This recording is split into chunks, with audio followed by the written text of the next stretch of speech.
नमस्कार सर। विशेष गरेर हिउँदे तरकारी बाली विभिन्न किसिमका कोपीहरू सागसब्जी लगायतका बोटबिरुवाहरू एक वर्षे बोटबिरुवाहरूलाई चाहिँ हप्तामा सकिन्छ भने 3-4 दिन नभए हप्तामा 2 पटक सिँचाइ गर्न सकिन्छ पानीको पर्याप्त अनुसार र हल्का गाई भैँसीको मलमूत्रलाई फिल्टर गरेर हाल्नुभयो भने चाहिँ कीटनाशक विभिन्न जीवाणुबाट चाहिँ नष्ट गरेर बचाउन सकिन्छ, मर्नबाट बचाउन सकिन्छ।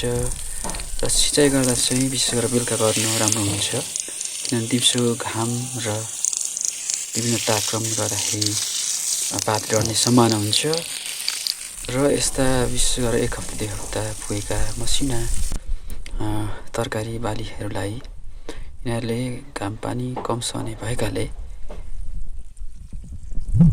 विशेष गरेर पानीका आपूर्ति र घामबाट बचाउनको लागि मल्चिङको रूपमा हल्का बिरुवा मुनतिर जमिनमा माटोमुनि हल्का पातपति गरेर राखिदिनु राम्रो हुन्छ। विशेष गरेर मल प्रयोग गर्दाखेरि गडौँले हल्का 1 वर्षको फुस्रो र खरानी हल्का मिसाएर, खरानीले विशेष गरेर तपाईँको बोटबिरुवाहरूको माटोलाई मलिलो बनाउँछ भने छारको काम गर्छ, पोटासको काम गर्छ बिरुवाहरूमा।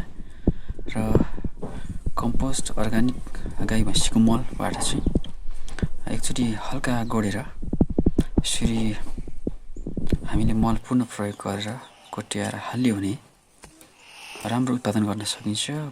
बोटबिरुवाहरूलाई खनिज र पोषक तत्त्व भरपूर हुन्छ र राम्रो स्वस्थ बोटबिरुवा र फल प्राप्त गर्न सकिन्छ।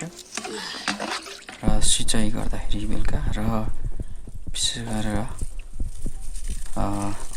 जरामै पानी हाल्नुपर्ने हुन्छ र यसरी देख्न सक्नुहुन्छ 45 दिनभन्दा माथिको 30 दिनभन्दा माथिको ब्रोकाउली र साग अनि अन्य तरकारी बालीहरू, बोन्दा र फुलकोपीहरू।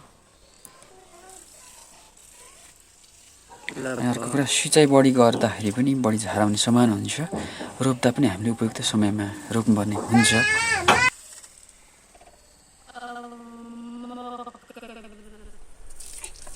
अन्त्यमा राम्रोसँग हामीले हात धुनुपर्ने हुन्छ।